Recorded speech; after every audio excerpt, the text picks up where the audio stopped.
Welcome back students. आज हम अपनी एनसीईआरटी क्लास 9 की उर्दू टेक्स्ट बुक जान पहचान से सबक नंबर 9 जंगल की जिंदगी पढ़ेंगे। एक मजमून है ये। जंगल की जिंदगी के मुतालिक आपने बहुत सी कहानियां सुनी होंगी। आओ आज आपको जंगल के बारे में कुछ और दिलचस्प बातें बताएं। जंगली जानवर इतने खूंखार नहीं होते जितना आमतौर पर उन्हें समझा जाता है। ये बिला वजह इंसानों को नुकसान नहीं पहुंचाते। अलबत्ता भालू अगर अपने बच्चों के साथ हो तो कभी कभी बेवजह हमला कर बैठता है। लेकिन सच्ची बात तो ये है कि शेर, चीते, हाथी, गेंडे और दूसरे जंगली जानवरों से दूर ही रहना बेहतर है, क्योंकि हम लोग उनके तौर तरीके नहीं समझते और ऐसी बात कर बैठते हैं जिससे जानवरों को हमारे ऊपर गुस्सा आ जाता है। ये जानवर जंगल के बासी यानी कि जंगल के निवासी हैं, जंगल में रहने वाले हैं।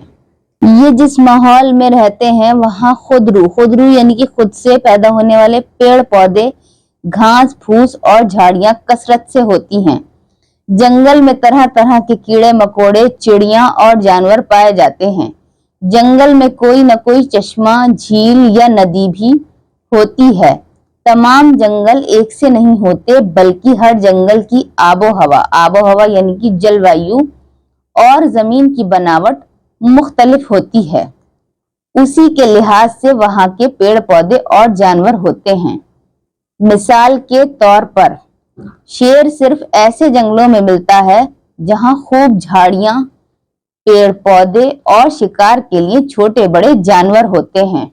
हमारे मुल्क में कई किस्म के जंगल हैं। हिमालय और दूसरे पहाड़ी जंगलों में तरह तरह के पेड़ पौधे पाए जाते हैं, मसलन चीड़, देवदार, साल, सागवान वगैरह। उन जंगलों में शेर, तेंदुआ, भालू, तरह तरह के हिरन, बंदर और सांप भी होते हैं। मैदानी जंगल हिमालय के दामन से शुरू होकर वादियों में दूर दूर तक फैले हुए हैं। उन जंगलों में घने, ऊंचे और चौड़े पत्तों वाले दरख्त जैसे ढाक वगैरह होते हैं। यहाँ पहाड़ी इलाकों की तरह पानी की इफरात यानी कि ज्यादती होती है। जानवर भी ऊपरी हिस्से से आते जाते रहते हैं। रेगिस्तान में पानी की कमी होती है। उनमें सिर्फ वही पेड़ पौधे और जानवर पाए जाते हैं जिन्हें पानी की बहुत कम जरूरत होती है। ज्यादातर कांटेदार बेपत्ती के पेड़ पौधे होते हैं, जैसे नागफनी, बबूल वगैरह। यहाँ ऊंट, बब्बर शेर, लंगूर, सांप और गिरगिट जैसे जानवर मिलते हैं। ज्यादातर जानवरों को पौधों से ग़िज़ा मिलती है। ग़िज़ा यानी कि खाना मिलता है। कुछ जानवर ऐसे भी होते हैं जो दूसरे जानवरों का शिकार करके उनका गोश्त खाते हैं, जैसे शेर, चीता वगैरह। चरिंदों से ये फायदा है कि वो जंगल के पेड़ पौधों को खाते रहते हैं।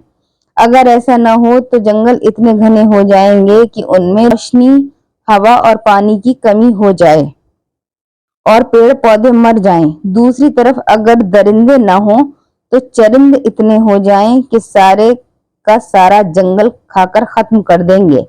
चिड़िया जंगलों के लिए जरूरी हैं, इसलिए कि उनकी वजह से कीड़े मकोड़े कम होते रहते हैं। वो बीजों को भी बिखेरती हैं और उनकी बीज से जंगल जरखेज यानी कि फर्टिलाइज होते रहते हैं। गर्ज हर जानवर और हर पौधा जंगल की जिंदगी के लिए अपनी अपनी जगह जरूरी है। किसी जमाने में हमारे मुल्क में बहुत जंगल थे, मगर अब आबादी के बढ़ने, शहरों के आबाद होने, खेती बाड़ी और कारखानों में इजाफे की वजह से जंगल कटते जा रहे हैं। जंगलों की वजह से आबो हवा अच्छी रहती है। हवा में ऑक्सीजन की कमी नहीं रहती, बारिश खूब होती है, बाढ़ की तेजी कम होती है। इसके अलावा जंगलों में तरह तरह की जड़ी बूटियां, इमारती लकड़ी, शहद, गोंद, कोयला, लाख, रबर, कागज बनाने की लकड़ी, तारपीन का तेल और इसी तरह की बेशुमार चीजें हासिल होती हैं। ये वो जरूरी चीजें हैं जिनके बगैर हमारी जिंदगी मुकम्मल नहीं होती। गर्ज जंगल हमारी जिंदगी के लिए बहुत जरूरी है।